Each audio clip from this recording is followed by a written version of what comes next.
Good morning, everyone. Thank you very much for joining us. This is Conversations with Wendy. This very bright Friday morning, we are today going to be delving into the details of emotional intelligence in the practice of leadership and communication. If this is the first time for you joining us, we are very thankful for your time. And if you're a regular attendee, please feel very welcome. Remember to like and follow us on our socials. That's LinkedIn, Twitter, Facebook, Instagram, at Conversations with Wendy. And you can always, for this particular session, you can keep sending in your questions on the chat box or on the question and answer session as we continue with the conversation today. We're just having a small technical hitch with our videos. They're going to come up in a few minutes, but we can always proceed. Josephine, you could start us off. Thank you very much, everybody. Good morning. So just allow me to share the screen here.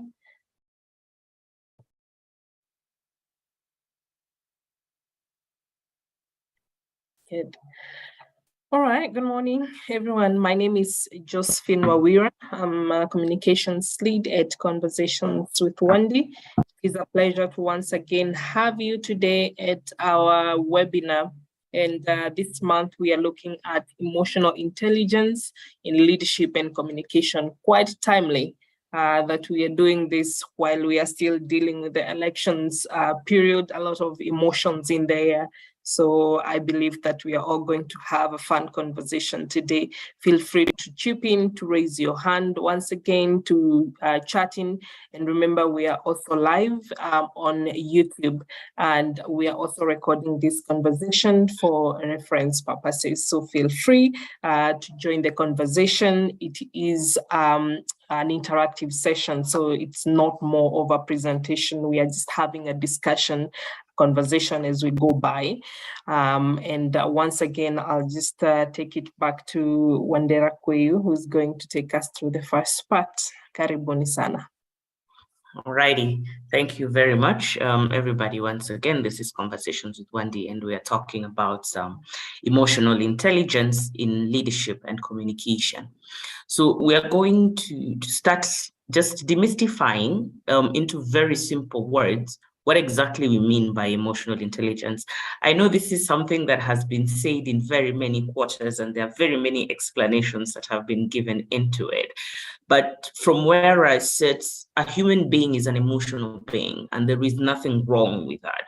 I know in Kenya we have something where emotions are connoted as something slightly negative, but when you just think about it practically, every human being is an emotional being. So it becomes quite an asset if you're able to be aware of your emotions and largely in control of your emotions and using your emotions to be able to understand the environment that you're in and react and regulate yourself as per the environment that you're in, because emotional intelligence essentially is just the practice of that. And what we have seen consistently from research and leadership, is that when emotional intelligence is one of the tools that a leader uses in their communication and in their leadership consistently, you notice that there is rapport that is created between them and their teams. There is a lot of trust, and trust is a very huge element in leadership completely. If you're in a situation where your team is unable to trust you, most of the things that happen afterwards, they are just, a push and pull. It's highly unlikely that you will find a leader who hasn't established trust and rapport, and they are having a really good and well-functioning team. Emotional intelligence also, it helps you to become sensitive and intuitive. Sometimes you've heard people say statements like, this individual is not aware of themselves, or you have worked with leaders who are just not aware of themselves. When they put themselves in a situation, they don't know whether or not they've hurt somebody's feelings. There are some people who are completely unaware that they are being inappropriate. There are so many things that happen in that particular space that the practice of emotional intelligence comes in handy in making sure that you're more sensitive and you have intuition around you to be able to, think about the other person before you start saying or doing anything. And your interpersonal skills benefit greatly from a situation where you are emotionally intelligent. And like I said, when we started speaking, that emotional intelligence connotes that you become self-aware, that you can self-regulate, and you become a socially aware person with social skills that make sense within the space that you're practicing in. And before I go any further, I just want to ask you, Josephine, when you look at the things that you have mentioned in terms of some of the abilities that a person needs to and ends up having by the conscious practice of emotional intelligence, is there one or two things that you would want to just throw in for purposes of saying, okay, also this helps with communication in one way or another?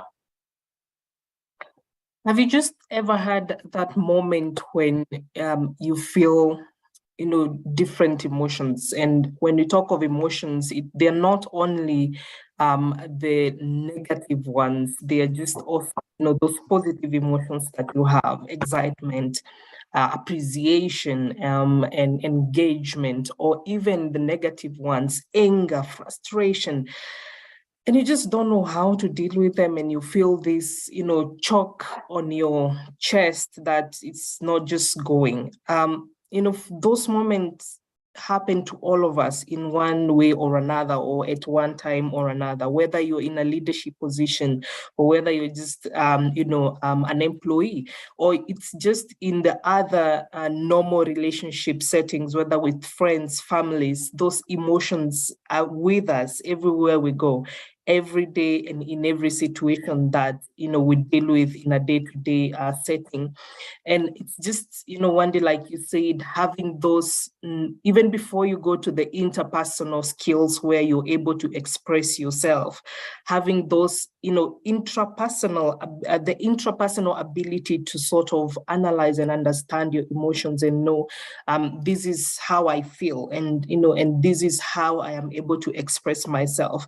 And there's always that question of where, after you feel that kind of heavy feeling in your heart, the next question we always ask ourselves is that, do we want to express ourselves? Do we want to speak about our emotions? Do we want to communicate them? It's either a yes or a no. And the next question you then want to understand within yourself is, to whom do I want to communicate this about? To whom do I want to express this about onto? And where? What kind of settings, do I want to be? You've ever been in that situation where you have a script in your head about how you're going to tell somebody, this and this and this and this, and then the moment you get there, the script totally, goes blank, and you don't know where to start. You don't know how to even approach them. So having a setting in mind that is going to make the both of you comfortable, to be able to express yourself. And this can also be in a group setting, whether it's in a management position, where you want to express maybe a stand that your organization has taken, setting, an environment where communication is going to be ample and conducive for all of you, for you to be able to express to your employees, for instance, and for the employees to be able to understand you and to see you from the point where you're coming from. I believe that is a very key point of making sure that communication is also given both ways, so that it's not a one-way stream. So you're able to express yourself, but you're also able to take feedback from the other person or from the other team. And then the next, like I said, being able to listen keenly is also part of expressing yourself. Remember, if you're in an emotional state, it also means you're not alone. Especially in an organizational setting, it means that other people also are feeling some sort of emotions because of one way or another. Either there was an argument, among employees, or maybe there was an underperformance, and as a manager you want to express to these employees or to this particular employee about your frustration as to why they are not delivering on their KPIs. Or maybe it's just you as an employee feeling that the system in your organization is sort of not allowing you to prosper the way you would want to. And therefore, the moment you're expressing these emotions intelligently and emotionally, there is also the perspective that the other person has a point of their own view, and being able to also listen to them so that you all can come to a point of understanding then it also becomes a point of emotional intelligence. So both way communication, Wandi, is what I really want to insist here.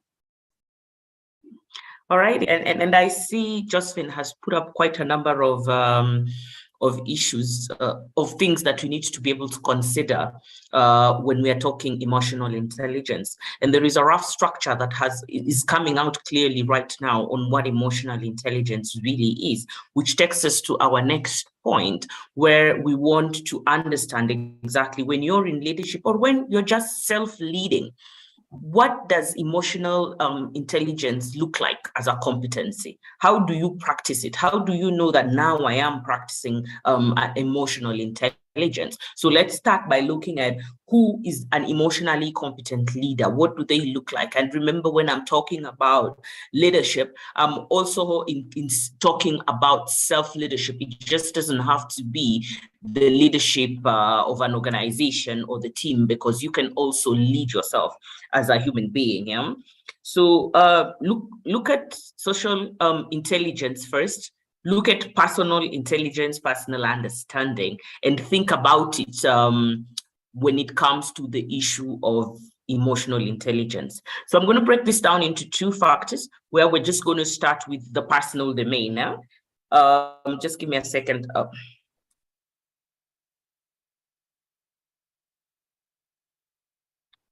My sincere apologies. When you have you as an individual, what do you need to be able to do consistently to know that you as Wandi is practicing emotional intelligence, is competently practicing it for that matter? Number one is your self-awareness. Are you aware of yourself? Sometimes when this is said, people think it's a very simple matter. You say, I've woken up in the morning, I have gone to work, I'm able to get to work, I'm able to deliver in the things that I'm doing. Of course, I'm self-aware. That's the trick about self-awareness. You could be doing things, but you're not aware as to how you're reacting to them, to how you are responding to those issues. There could be times when you're not even aware which kind of emotion you're channeling.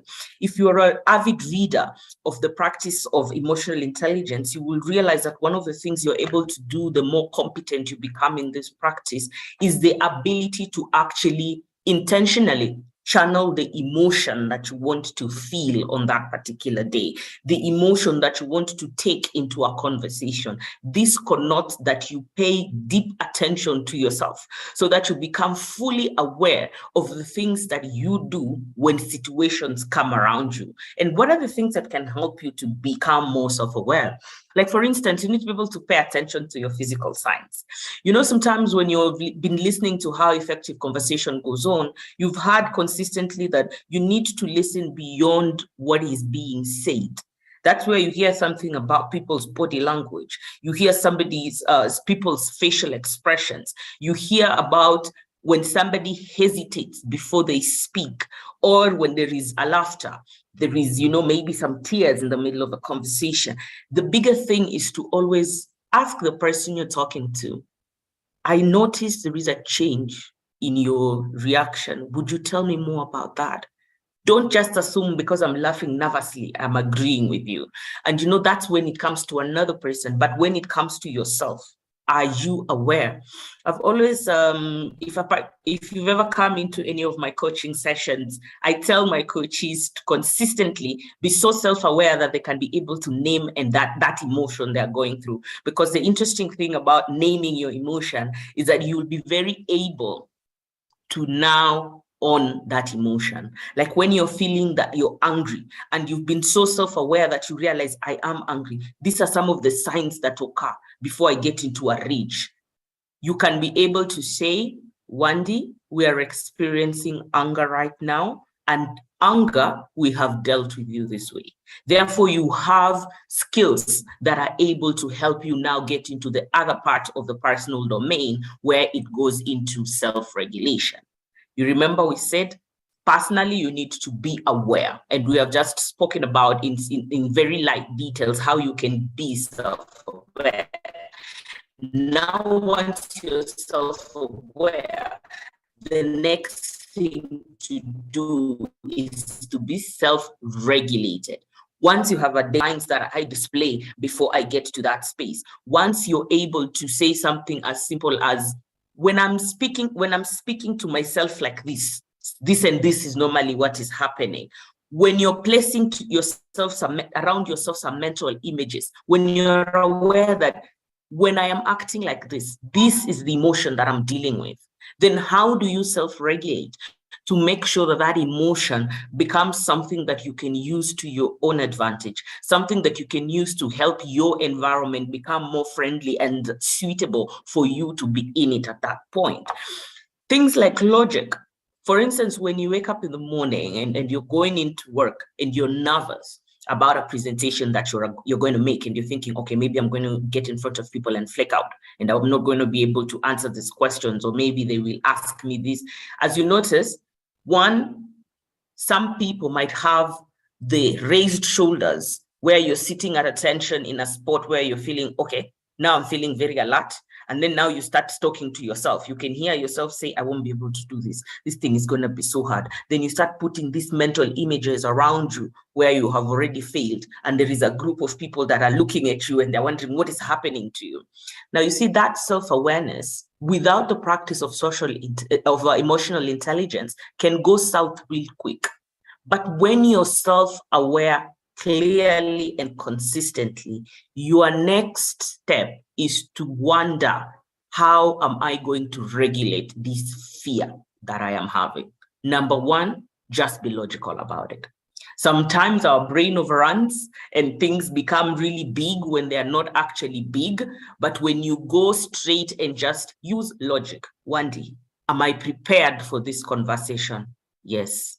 Am I aware of the subject that I'm going to discuss, and do I have good command of it?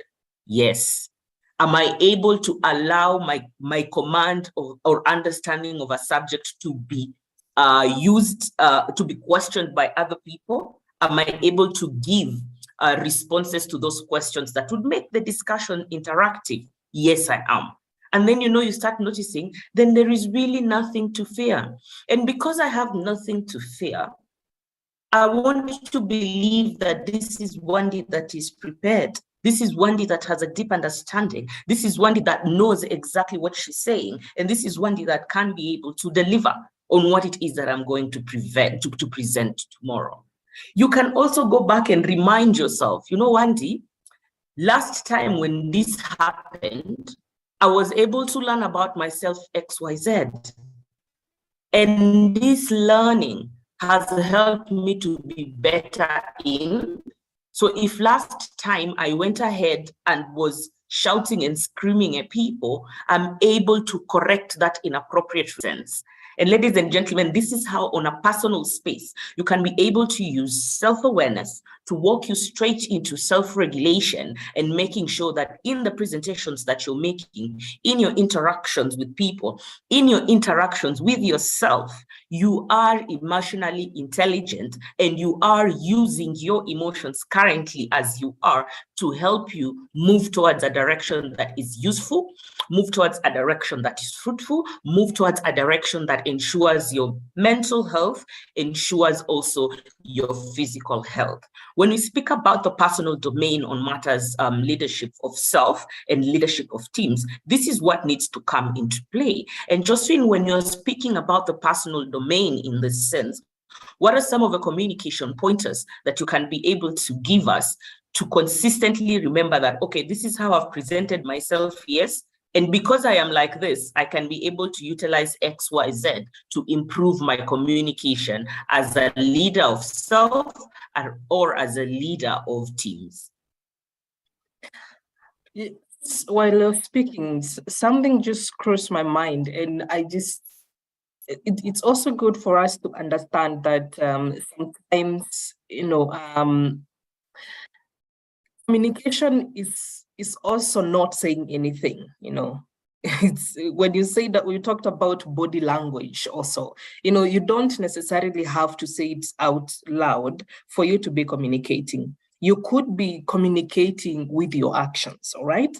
Like you're in a situation where you're not really in good terms with one of your colleagues, and so you decide to frustrate their delivery of tasks. If it was a job that you're doing as a teamwork, and then you frustrate the others by not doing your part because you want to communicate to them about how you feel. Yeah. If you're in a managerial position and you're not happy with someone in your team, and so you decide to frustrate them, for instance, by not giving them enough, responsibility. You're not saying it out loud, but you're communicating to them in one way or another. Okay.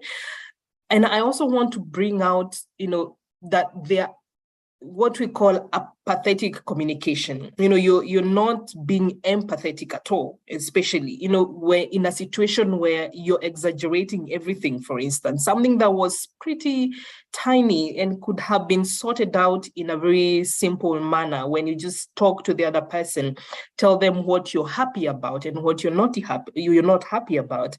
Instead of exaggerating that issue and escalating to the very top and everybody is copied in the email, there's a CC of everybody, please take a deep breath and just chill.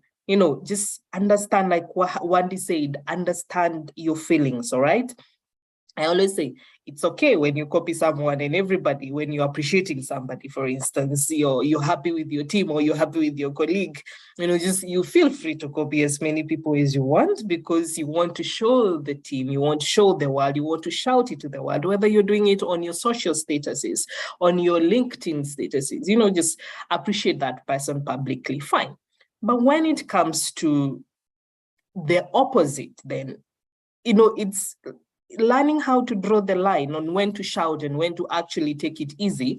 It's one of the biggest challenges that people find it in communicating. And this also applies in our very personal life, when you're, in friendship with somebody or even in family, and then they do one tiny little thing that really annoys you or gets to your gut, and then you go and tell the entire world about how bad that person is, how, savage they are and everything.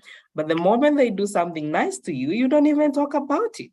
And so the image that you create about the other person becomes that of negativity, exaggeration, overgeneralization as well. Because remember, this person is not, or this team is not, or this organization is not just made up of that one moment that was not making you happy at that moment. This person, this organization, this leader, this employee is made of so many other emotions and so many other characteristics that make them who they are. They are happy in 1 minute. And remember, even at the workplaces, we are all dealing with so many other things in our personal life. So get to a point where you become an empathetic leader, an empathetic colleague, an empathetic friend, where you get to understand the context into what this is happening. And so also express yourself about how you feel and listen to how they feel about the situation. Become empathetic. And also remember, there are different reasons, even sometimes when we want to express ourselves and we want to communicate about our emotions, that we are not able to at all. And that is allowed as well. Sometimes it's because you want to protect yourself. There are situations where you're like, this is better, not said than said at all. Okay, so also learning when to talk and to express and to communicate is also key here. So to protect yourself or to protect others also. If you feel like, if I say this, if I say that I know this, if I say that this happened, in as much as it really annoys me, then it's going to ruin somebody's career. It's going to ruin somebody's life. It's going to destroy something that existed in this, system. The fabric in our society is totally going to be torn. So at that point, do you really need to say it? And if you need to say it, whom do you need to say it to? All right. So understanding, for instance, if you're about, and some of us are super savage that we take opportunities that are very personal with what our emotions are related, and we make it about totally unrelated things. All right. So the moment you take a personal situation and then you go and make it about someone's career, for instance, or someone's performance, and instigating things that never existed just because of a personal matter, then are we becoming ethical really because of our emotions? So being able to control this, knowing when to talk about them and to whom is also very key. There are also societal expectations that hinder us from expressing how we feel, expressing and communicating our emotion exactly. What are people going to say? And we are human beings, like Wendy said in the beginning. Sometimes we care too much about what people are going to say about us, what people are going to think about us. So those societal expectations also stop us from communicating about our emotions and how we feel about things, whether they are good or whether they are bad. For instance, I might be in a very happy moment right now because of something good that has really happened, and I want to shout about it. It could be about a relationship, a new job, a new posting, but then you're like, oh my God, I say this and then someone is going to jinx me. Why?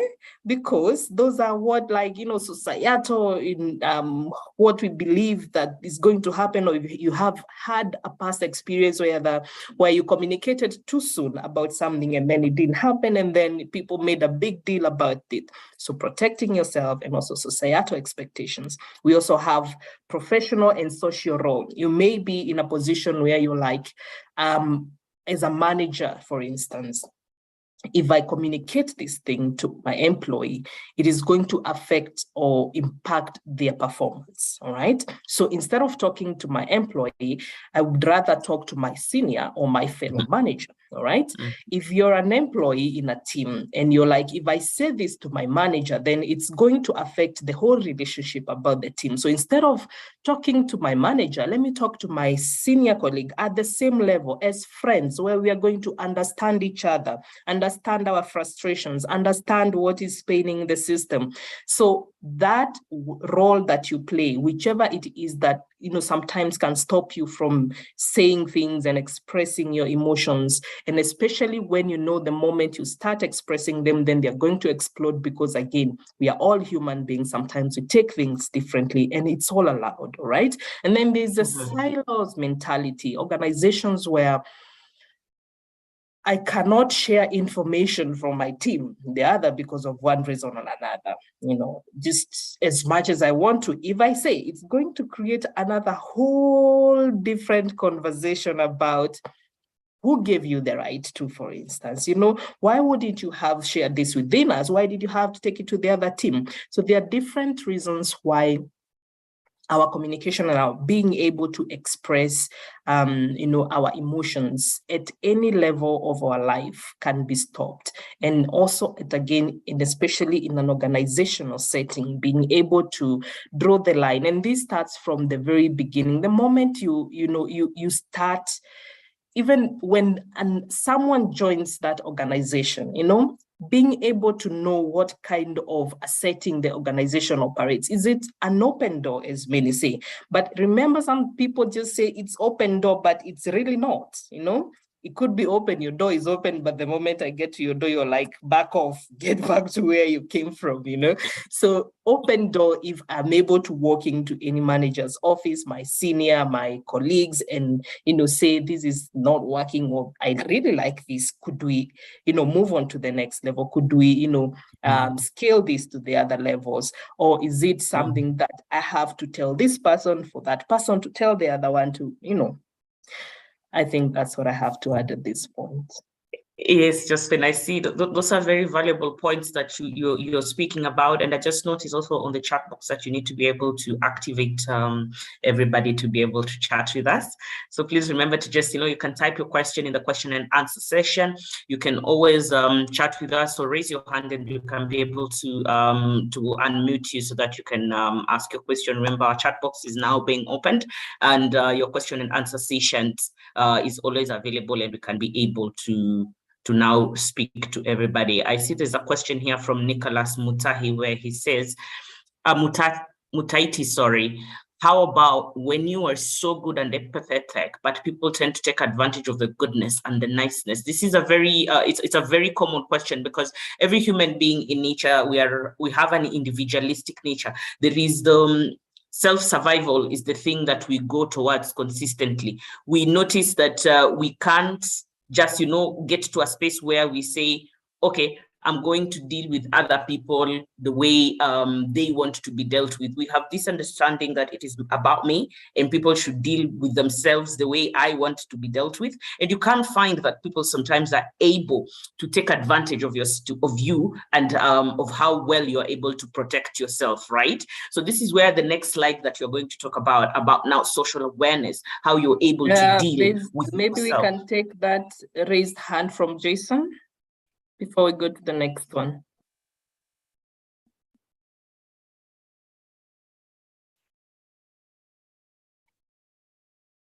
Jason? Okay. Alrighty, so like I was saying, when we're getting into social awareness, how do you deal with yourself to become more socially aware? Josephine, again, let me just remind you to activate the chat box. It's actually blocked and nobody can be able to chat with us. Great, and I see Jason was able to unmute himself at some point. Jason?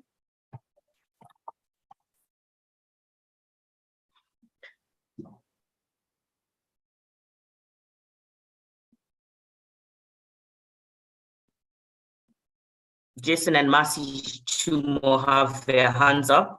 Justin, also, if you could just try to unblock the chat and maybe to just ask that we put up the slides as we continue in the interest of time, and then we will pick up the question from Jason and from Marcy. Remember that our question and answer session is still open. At least on that one, you could be able to answer us there.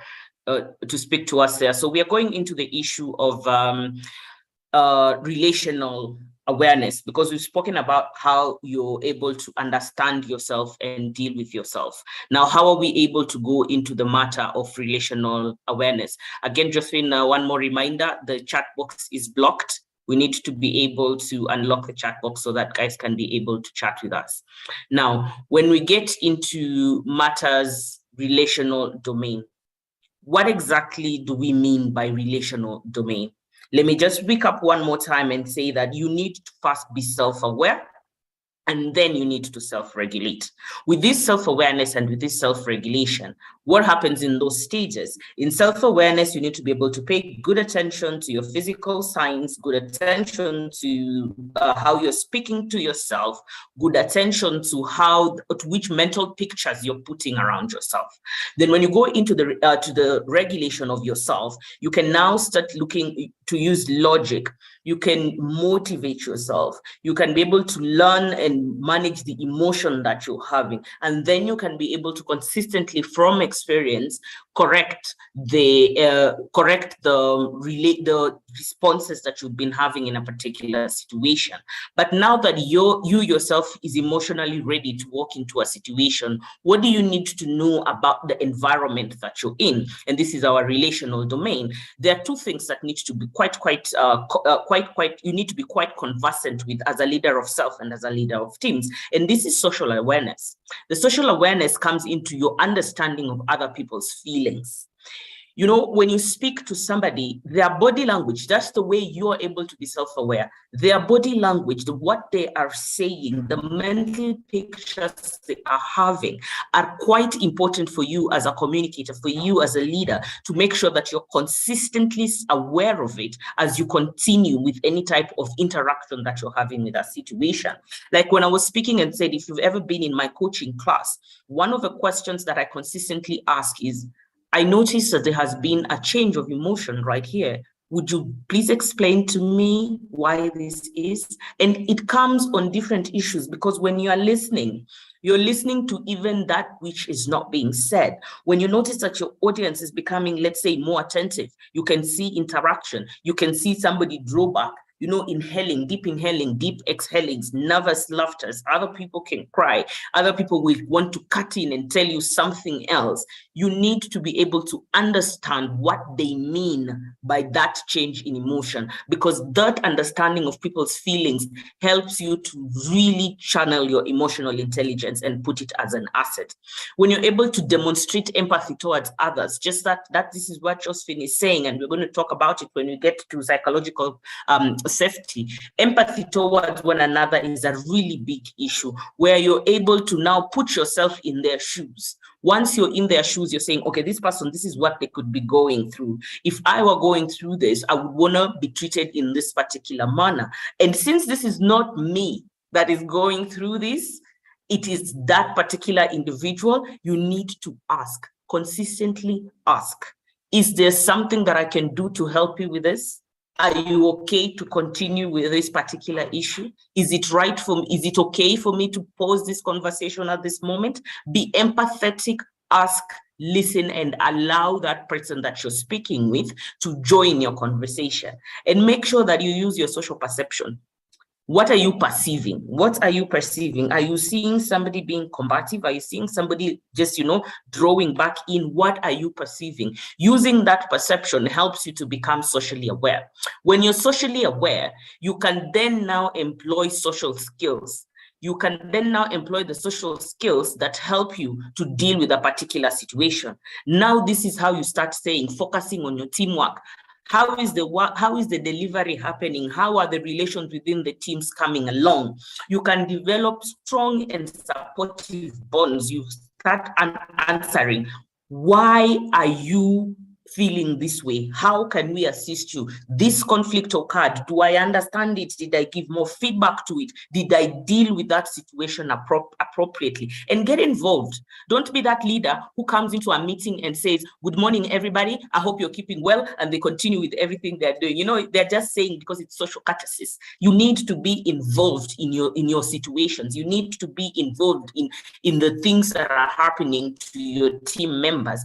This is what it means then to be socially aware. So you need to have your social awareness. You need to then use that social awareness to demonstrate some social skills that will help you become more competent as a leader. So I'll just take it one more time for purposes of summary, that you need to know your personal domain. Your personal domain will give you self-awareness, and it will give you self-regulation. Your relational domain, your social skills. Now, when you're coming to a situation, you then now feel comfortable to walk right into it. And then this is where we go into Josephine and say in the next slide, where you're saying, then how do we use this understanding for then communicating properly? And in the interest of time, we're going to move slightly faster and then take your questions after this slide. Josephine, please. Thank you. Thank you very much. So at this point, just wanted to bring to your attention that we just, for purposes of guidance when we are communicating, sometimes communication can be very simple, but at other times communication can be one of the most difficult, things to do. And I hear people all the time say, what is the secret of a successful relationship? Communication. But exactly how do we communicate emotionally, intellectually, intelligently, and empathetically, like I said? So I think this is just also a summary of what Wandi has already said, but every time you are in a situation where you feel like you need to express your emotions at whatever level of your life, whether it's in career or whether it's just in life, in your relationships, at work, with your families, at home, even with your toddlers, it's as simple as that, effectively regulate your emotions. Remember what Wandera said at the beginning, understand how exactly you feel. Am I angry? Am I sad? Am I happy? Am I feeling underestimated? Am I feeling underappreciated? And then regulate them. Understand how you react to your emotions. How do you usually, react when you're angry? Do you throw things all over the place? Do you shout? Do you talk to yourself? Do you cry?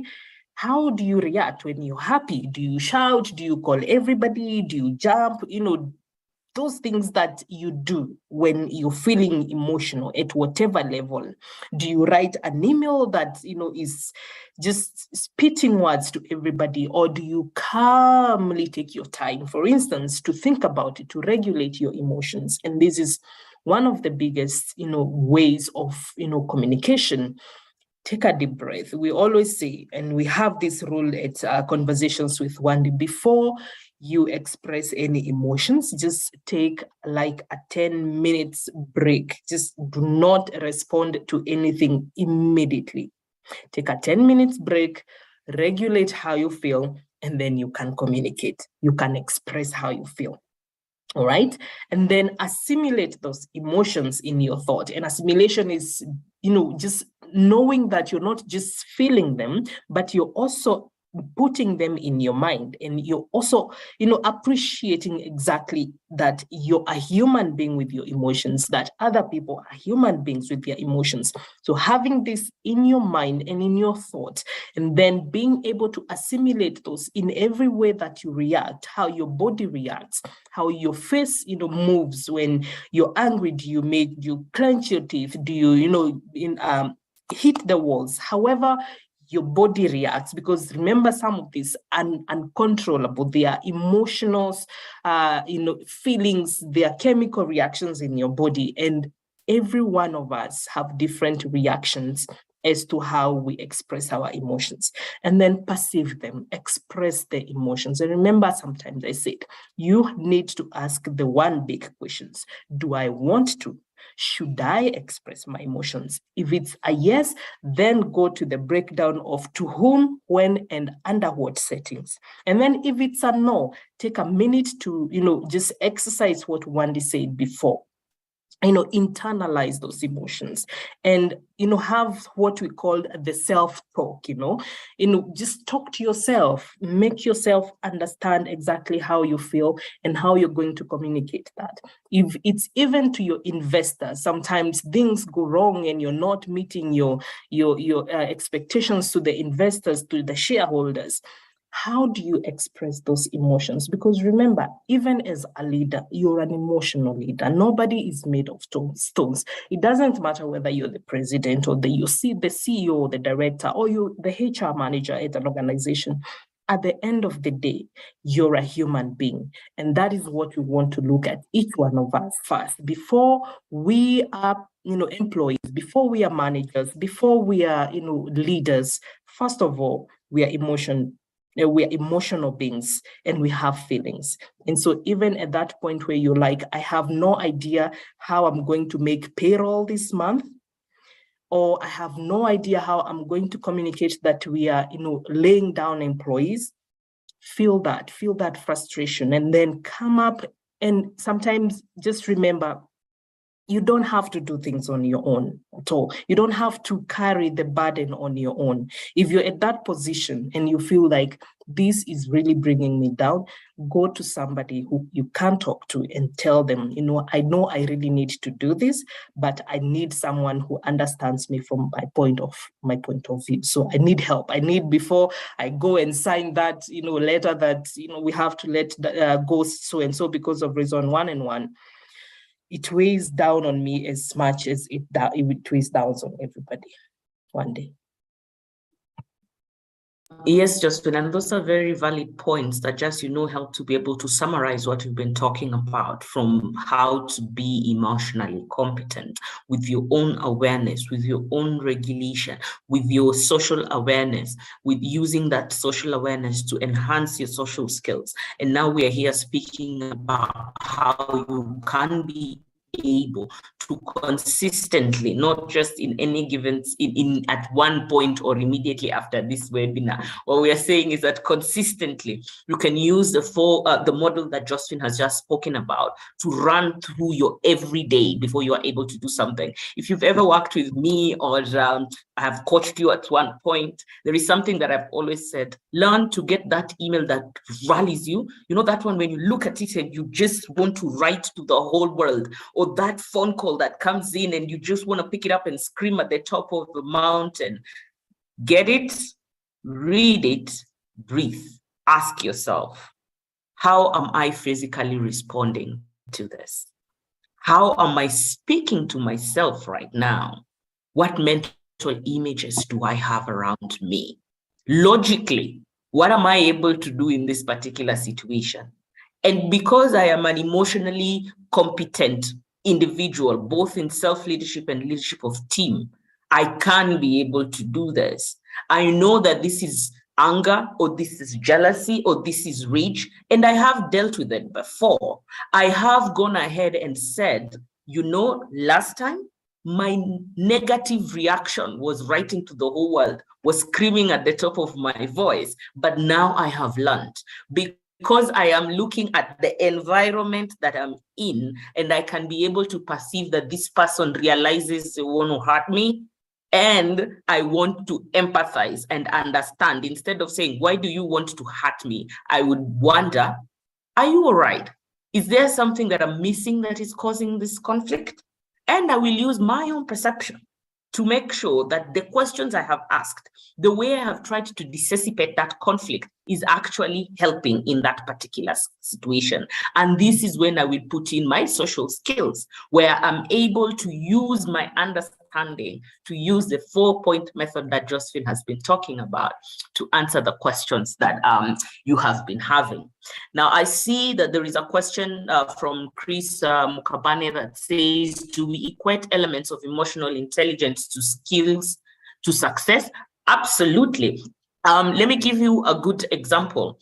When you want to communicate things that are quite heavy, like for instance, we apologize, tomorrow the business is having quite a downturn and we are going to unfortunately have to declare redundancies. Your emotional intelligence is everything at that particular point. Your understanding of what to say and not what to say, your understanding of when to be silent, of when to pause, is a very direct linkage to a skill. And that's why when we started this conversation, we said, when you consciously practice emotional intelligence as a skill, you are able to use it to help you navigate situations within your space, either in self-leadership or in leadership of teams. You're able to use that to move closer to the success that you're looking for. After COVID, you notice that research was very clear that one of the things that made the biggest impact in any organizational success was leading with empathy. And you notice that during that period, there was a lot of turn that came in through, where you saw a higher number of persons within the people and culture leadership move into areas of CEOs, as compared to other situations where the numbers people, the finance people, seemed to move into that situation much better. So yes, without shadow of a doubt, when you practice consciously emotional intelligence and use it as a skill, sharpen it, learn more, attend webinars like this, question yourself, read around that area, you will be able to realize that you can leverage that towards successes that you are looking for. Even when you just come to the situation of building trust. Trust in a team helps with collaboration. It helps with then understanding of the teams around you to be able to deliver what it is that you're looking for. So there is very many elements of emotional intelligence as a skill, and emotional intelligence as a skill being able to clearly activate or leverage success that an organization is looking to have. Now, when I go into the chat box, yes, everybody will get this recording. It's available on YouTube immediately after this. I'm seeing a question that comes here where it says, in a workplace with a provocative gossip leader who, when something comes up, whether true or otherwise, about a particular employee, this leader goes discussing and gossiping about this person. How do one deal with such a leader? How does they self-regulate against reacting towards such a person when this happens when you happen to be at the receiving end? I will answer that question in two ways. Number one, when you're on the receiving end, you are going through an emotional situation. That's the first thing you need to be aware. When you're on the receiving end, you're going through an emotional situation. Use the 4 models that we spoke about. Start from the beginning. Which emotion am I dealing with? Go from that awareness into regulation, into social awareness, and then the social skill to be able to respond to that issue. When you're in the space where you're watching a leader do this, there are many interventions that you can bring into play. One of the things I've always found to be very useful in leadership, especially when you're having new leaders who are walking into a situation of leadership, is ensuring that you bring coaching into the practice of management in that organization. Because what coaching does, it helps people to get to themselves, understand themselves very, very well, and use the ability of them as an individual to bring out what is good in them, to bring out what is sharp in them, to bring out what is relevant in them, so that they can use those skills. They can use that understanding for the betterment of the organization. I have seen quite a number of people send some of their leaders into coaching, especially for purposes of self-awareness, for purposes of how they are managing teams and many other things.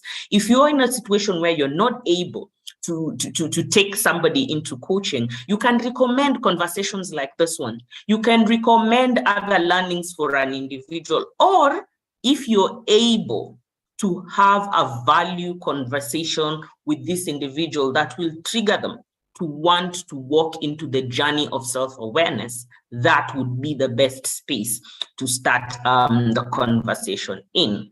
I want to pick up an issue right now that is now on the board on what is psychological safety in organizational communication. Most of the questions that you have been asking are actually surrounding this particular situation. What is psychological safety? I would want to start there before we dive into this slide very well. Now, psychological safety, especially in an organization, connotes that an individual is free to express themselves, whether in good things or in bad things. That's what I mean. Let me use whether in successes or not so successful areas, without the fear that they will be humiliated, that their self-image will come into doubt, that their belief will be questioned or troubled. It's just that situation where somebody comes in, and they are able to know that they can speak up. They can speak up without the fear that I will be punished or humiliated for speaking up, and without, that concern that is in the back of your mind that, should I not? Creation of psychological safety ensures that question doesn't come up. However, psychological safety is not saying whatever you want in whatever time that you want to say it and hurting everybody else around you. That is not psychological safety. That is bad behavior. And I like saying that very critically. It's very bad, inconsiderate behavior.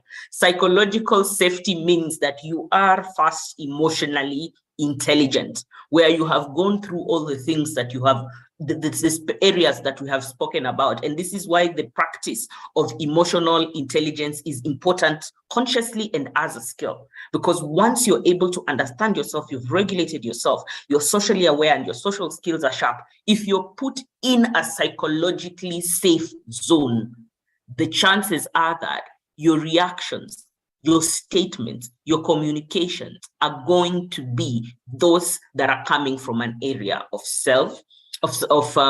emotional intelligence, and your psychological safety will not then injure other people for you to remain safe. right? Now, I want to just go into some of the things that you can be able to do when you're practicing emotional intelligence in leadership and communication using the principle of psychological safety. Some of these things are: first, make it a priority. In many organizations, they've not even defined what psychological safety is. There are some people who've never even said it out loud that you need to be psychologically safe. If you're not feeling psychologically safe in this organization, it hinders our creativity, it hinders our agility, it hinders our performance in total. So you need to just define it, make it a priority, say it out loud. This is a psychologically safe environment. You can be yourself. You know, I keep saying that when us guys started working, the older generations, we used to be told you get to the office space and leave yourself at the door and come in. That doesn't work very well, because right now research has proven beyond reasonable doubt that it is very difficult indeed for a person to divorce themselves from who they are and then come and become another robotic person and then come back to the person that they are. So this is why doctrines like emotional intelligence, psychological safety are coming into our workspace. Now, be very explicit about it and make it a priority. As I had started saying, I said, psychological safety also connotes just knowing everyone. Get to know people. If you're a leader who is sitting in their office from morning to evening, get out, know people. Don't know people from the emails that people have sent you. There's quite a number of leaders, and especially if you're in the people and culture area, who only know stuff through their staff files and their staff numbers. This is not the knowing that we are talking about. Get out, let them see you, let them have personal time with you, so that they can be able to appreciate that you are a human being as they are a human being, and you're in a space where you're working together. Ask people how they are and mean it. Mean it. Don't be that individual who says, how are you? And you don't allow anybody to answer that question, and you just go straight into what you're looking for. People can be able to tell whether or not you're genuinely asking, or you're just asking because it's the common courtesy. Yeah? You know, somebody asked me a question in one of my coaching sessions that I really laughed. You know that statement where you start an email where it goes, dear so-and-so. Somebody asked me, what is the purpose of that anymore? Does anybody write that when you're really meaning it, or you're just, it's one of those robotic things that you're doing? And looking at the Gen Zs right now, these people are not interested in those things. You notice they just come and start getting into the business that they were getting into. You start asking yourself that question: are you just asking, or do you really want to know? Psychological safety connotes that you're not just asking, you're meaning it in totality. Always find a situation to give your team members or your employees a chance to be heard, a way they are aware of how they can be heard, and show that you have heard them. I know those are three very important elements that you need to work with. Give an employees an opportunity to be heard. Show them how they can be heard, and make sure that you actually hear them. Make sure that you collaborate well and share ownership. Don't be the kind of person who owns everything. Have you ever seen those leaders who give you information in piecemeal? They just come and tell you, Wendy, please organize those files for tomorrow. You don't know why you're organizing them, who you are organizing them for. You really have no idea. They've just told you, do that. And then after 3 weeks, they call a team meeting, a team building, and they say, you all have contributed to the success of this team. We really love everything that you have done. And you're wondering, what actually did we do?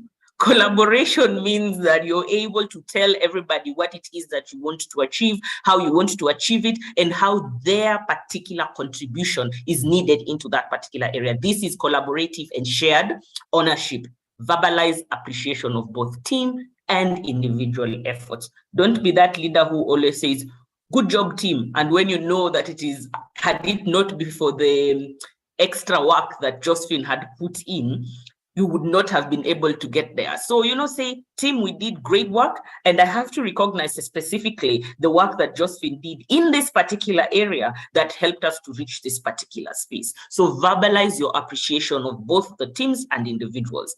Practicing giving feedback and receiving feedback is one of the biggest things that you will ever have to do. And this in itself, just the practice of giving and receiving feedback, is a whole topic that we can be able to talk about in one of our sessions. Yeah, just learn and practice how to give and receive feedback, and make sure that you deal with things when they come up. Psychological safety is injured thoroughly when you start dealing with last year things today. Psychological safety is actually promoted when things happen and you deal with them with the recency that they have. This helps everybody to feel quite connected in the same space, in the same time.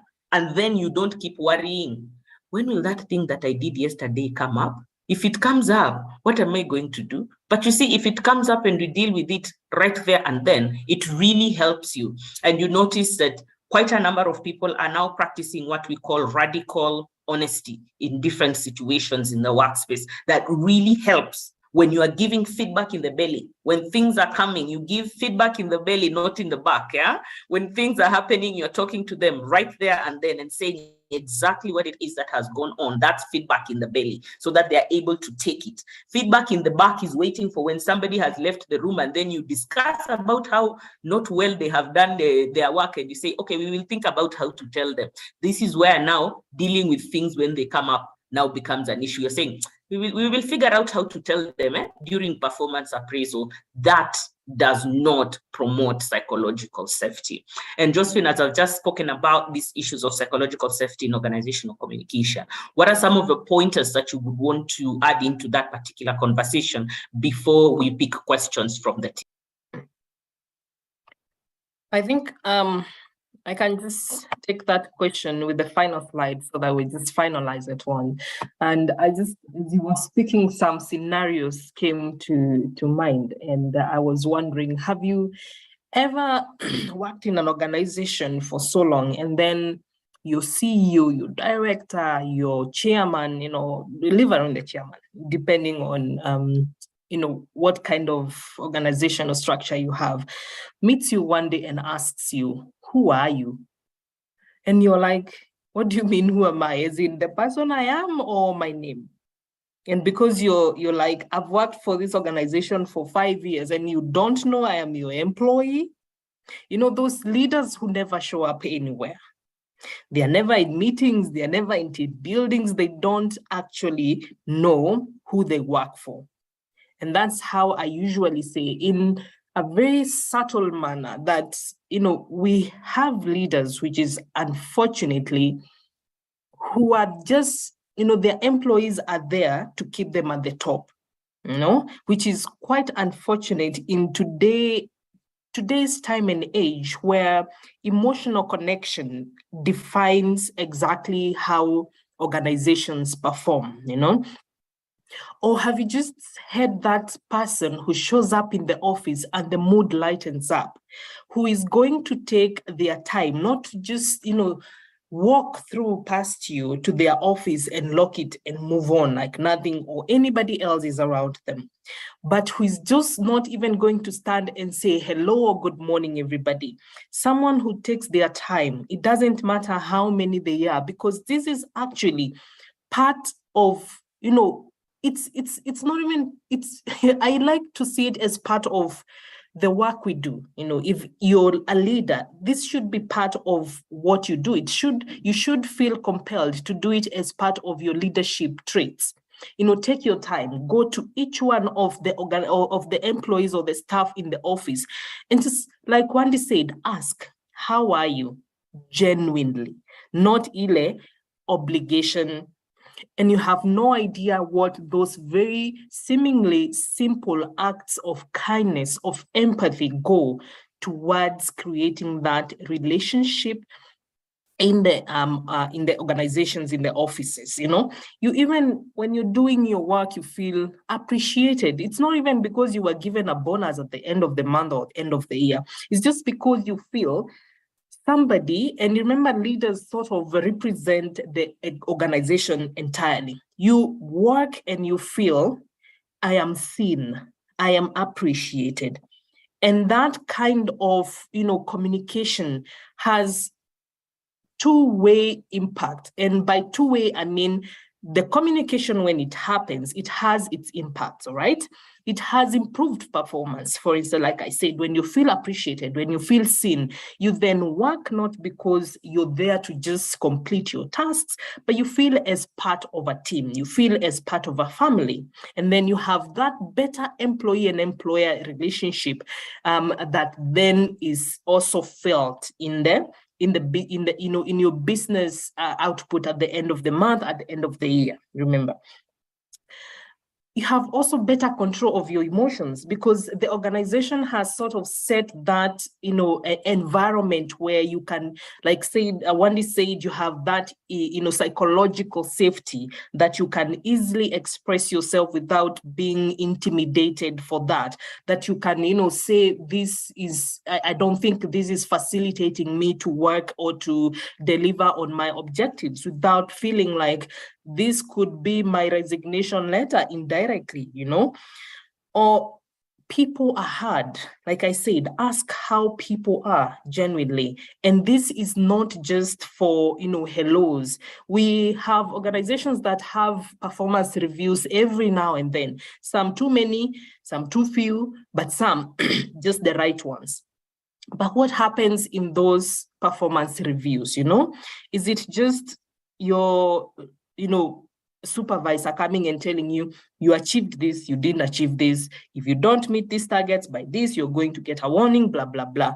But could we take those reviews to the next level where we are actually having a conversation? We are expressing our, expressing exactly where we are. So we set these objectives to be achieved within these 6 months. These were achieved, these were not. Could we talk about why these were not achieved? How can the organization, how can I, as your supervisor, help you achieve them in the next quarter or in the next half of the year? How can, the organization help you not just achieve these organizational objectives, but also achieve your personal development goals? Because remember, I keep insisting, before you're that employee, you're also a human being with your own dreams and goals. And remember, I always say, when your life is, going on in a balanced manner, it also impacts your performance at work, and that goes to contribute to the organization. So communication during those kind of reviews, when you have open expression of feelings and emotions and challenges and, appreciations when you perform well and you're appreciated, not when you actually perform and somebody else takes credit for that. That kind of open communication also inspires and motivates you to do better without being forced, without feeling obligated to just come and do your duty and go back home. And then we have more augmented leadership presence. You felt as a leader. Not just that you showed up in the office, but because your impact is being felt among your employees, among the people in your supply chain, whether it's your business partners, where it's your investors or shareholders, even the people in the community where you work with, they feel your leadership, they feel your presence. But then again, when this communication does not happen, when emotional intelligence is not applied, when empathy is not present in such communication, then we have everyday in and out frustrations, When your employees wake up and they think they're going to work for you and they feel like, oh my God, if I had the choice, if I didn't have to pay the bills, I would never show up. And then we have organizational direction where, decisions that are made at the organizational level, they are not, collaborative. They are not, it's not a situation where you're consulted as a major stakeholder in this organization. It is forced direction. This is where we are going north, fuata, jump, go right, go left, And then at that point, you just feel, oh, well, I'm like a robot. I'm here to help the organization achieve, but nothing more. That's it. And this kind of forced direction then jeopardizes the relationship that employers and employees have. It even goes beyond that space to having, strains among business partners, investors, when, you're there, that kind of level of communication had broken down and in silos mentality where, communication is never taken to the level where it is understood, but rather it is meant for you to just take it and not to be digested. And when all these are, combined, then underperformance is what we experience. And you keep wondering at the end of the year why you didn't meet your, financial KPIs. But if you look at all those nitty-gritties of emotional intelligence and communication, then you realize, oh, well, we have a lot to work on. Wendy. Absolutely. And I'm seeing quite a lively discussion here on our chats and on our question box. And I saw 2 hands being raised as Josephine is trying to bring up the 2 individuals to ask their questions. Let me just take some of the questions that are on the Q&A, and then I will go to the ones in the chat box. I'm seeing one that says, how can you encourage a leader who is trying to become open to the team, hold open discussion and ask for feedback, but the team is not responsive? I would want to go back and ask that leader the question of relational domain. On our second slide, as we were having this conversation, we asked the question, are you aware of your environment that you're in? Are you socially aware? Do you understand what people are feeling? Do you have empathy towards the things that they are feeling? And are you able to use your perception to know whether or not a conversation is occurring? Sometimes you could have conversation blocks, like for instance, something happened that was so big that people require closure about. Is it time for you to go in and look at that particular situation and respond to it before a conversation occurs? So I would encourage that particular leader to go back into the space of emotional intelligence that then deals with the relational domain, right? You can just ask yourself, do I understand and respect the feelings of the people in my team? Am I showing empathy towards them? Am I able to then use my perception to understand what is going on before then you implement the social skills that you're having? Go back as a leader, get that fast, and then you continue. Because you see, the way some leaders, we say, we want to have an open conversation with you and discussions, and the feedback is going to be open and everything. But then everybody knows that when you say something, when you respond to that particular question, it's a trap. Again, you go back and look at yourself. Are you socially aware? Are you able to self-regulate? You go back and ask yourself, is there a barrier to communication that is occurring? Was there something that was so big that happened that I needed to have responded to, but I didn't respond to? So that you bring back that psychological safety like we were speaking about earlier, when you deal with things as they happen. Another question is, as a leader, a lot is expected from us in terms of listening, talking, and being empathetic to the teams, yet we ourselves have no one to do the same to us. How do you encourage this leader? Yes, we do self-motivate, but sometimes it can't be sustainable. This is why networking with peers is very important. Everybody right now simply understands that leadership in itself, especially the higher the leadership position in society, the lonelier it gets. So make sure that you are able to get enough rest faster. Getting enough rest is very, very important. Prioritize your mental health. Make sure that you have networks through which you can share with one another and understand one another and get to encourage one another. Having coaches is something that is quite nice, because then you're able to sit with somebody and speak to them, ask questions, and make sure that you're being taken care of emotionally. Also, make sure that you're having life outside of work. Don't just be that individual who everything is about work. I remember one of our former PS said the day he stopped working, his phone stopped ringing completely, that he had to call Safaricom to wonder,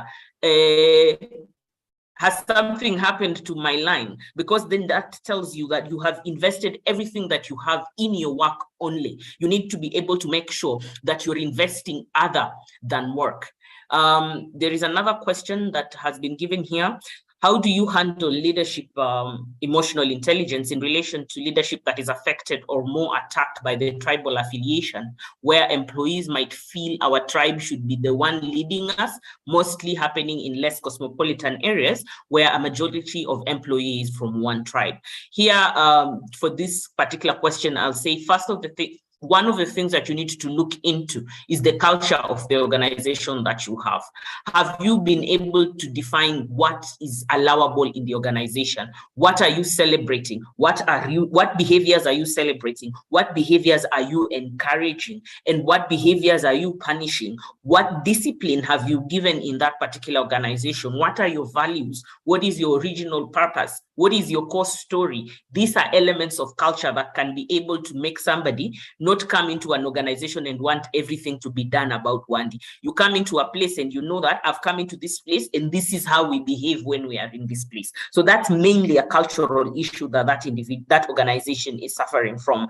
But as an emotionally intelligent leader, you then need to be able to be quite aware and empathetic on how you are walking around communication of that particular issue. Once you have a tone that has been dictated at the top, where you say, this is how we want to do things, it is then important for you to continuously reinforce that part of communication as you're going ahead.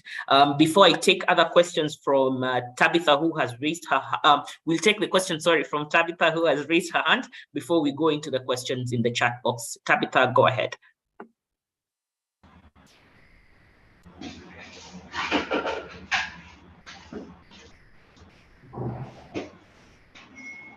Tabitha, we can hear you.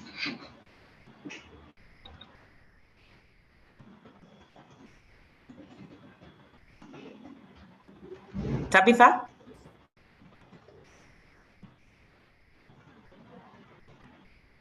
I'm not sure what's happening there, but let's go into the questions in the chat box. There's a question that has been asked here: as a leader, how best can you balance between empathy and sympathy while ensuring both parties' needs are met?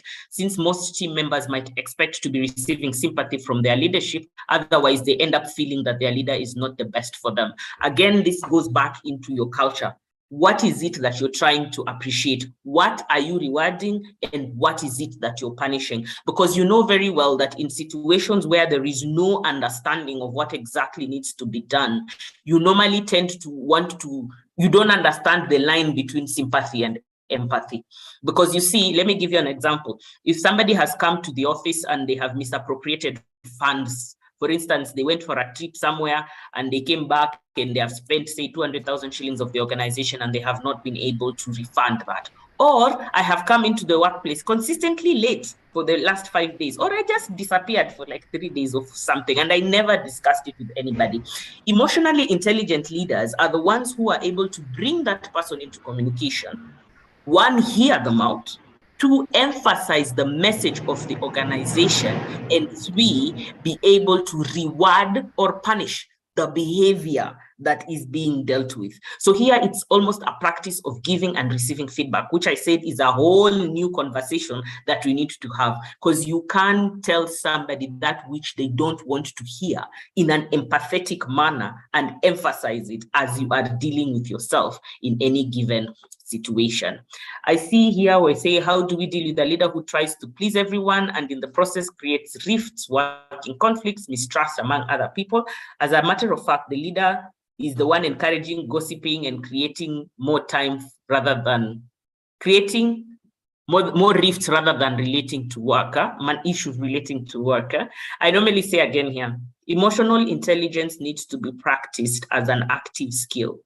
Emotional intelligence is not a soft issue. Emotional intelligence is essential in leadership, because this leader you're speaking about is a leader that is not self-aware. And when you're not self-aware, these things start to happen. Leaders who understand what they are leading in terms of their organization and what it is they're supposed to pass, they will understand empathy versus trying to be liked. The moment a person is not able to distinguish their personal feeling over what it is they are leading, you're having a person who is not actively practicing the concept of emotional intelligence. So again, here I keep insisting, emotional intelligence is an active and necessary skill that needs to be practiced. There is here the people who are not able to do greetings, if they are not into it, how do we handle those situations? Again, pronounce yourselves very clearly. If you've ever worked with me or been in my coaching session, I always tell individuals at the beginning, I am not one of the most social people. So if I pass by you without saying hello, it is not that we are having a problem. And if you want to say hello to me, just stop me and say hello, and I will be able to be jolted back into that particular situation. So verbalize what it is that you stand for and who you are. When you say, when we talk of psychological safety and emotional intelligence, it's mostly directly. That's why even as we are speaking in this issue, we have said leadership in self and leadership of teams. Yes, I see another question here. For me, the issue of leave your emotions at the door and come in. How do you handle that particular situation in the real time?